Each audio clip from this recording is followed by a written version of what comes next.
Hey everybody, my name is Daniel Marquez. What would you do if you were going through a lot of pain, almost dying, and you knew there was a substance that could ease your pain? Would you take it? What if that was illegal and viewed as taboo to many people in our community? So to many people, marijuana is taboo.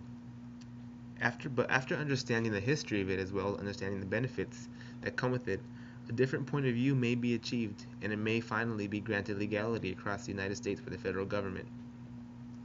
So here is medical marijuana, also known as cannabis, and people get this confused with the actual marijuana leaves, which is the part of the plant you do not ingest to help you and reap the benefits that come with it.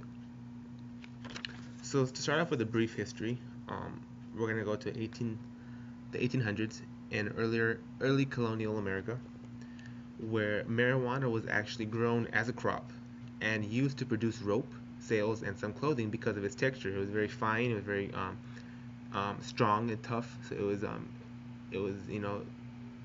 sought after. In 1916, Virginia Assembly actually required every farmer to grow hemp and allowed the use of it as currency in some states. A little bit later, after the Mexican Revolution, Mexican Americans came to this country in overwhelming numbers, and they also brought with them the idea of marijuana as a recreational drug. People started to tie the danger of it to the fear of the immigrants, and the American public gave them both a negative connotation. More recently, in 1989, based on the general public's view, President George Bush Sr. declares a war on drugs and emphasizes marijuana usage. 7 years later, in 1996, Proposition 215 allows victims of painful diseases such as cancer and HIV and AIDS to take marijuana as a medical treatment. That was that being said, um, the health benefits are unending.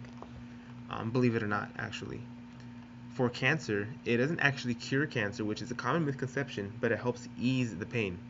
So, the part of the cannabis that helps are something called cannabinoids, and two of the main ones in cannabis, which are FDA approved, is dronabinol and nabilone. And these help ease side effects of chemotherapy, such as vomiting and nausea.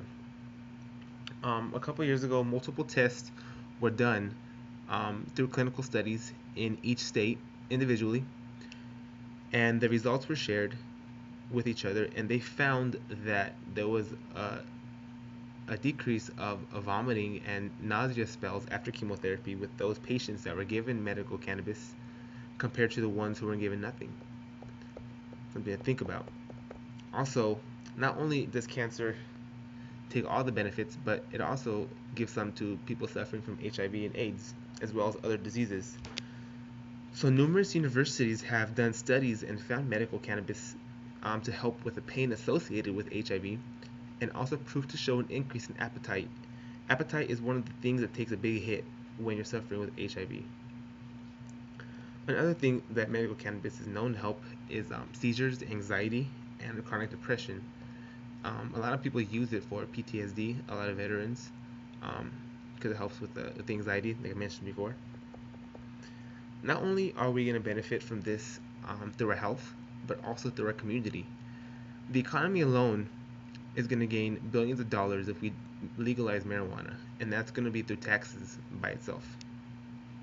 By making marijuana into an industry, we will open up so many jobs and career opportunities throughout the United States. It'll be overwhelming. The safety and comfort levels of our communities will rise. And I know at first that sounds a little inconceivable, but if you think about it, the violence that comes with the drug trade is because it's in the hands of criminals right now who are constantly trying to avoid getting caught. If we legalize marijuana, it'll become an actual business and become an actual industry, transferring the drugs to the hands of criminals to the hands of legit businessmen who are providing us with a service. So since it's proven to help with stress and anxiety, the overall population will also be healthier and happier with brighter spirits. Medical marijuana has an extensive history that proves it wasn't always viewed negatively.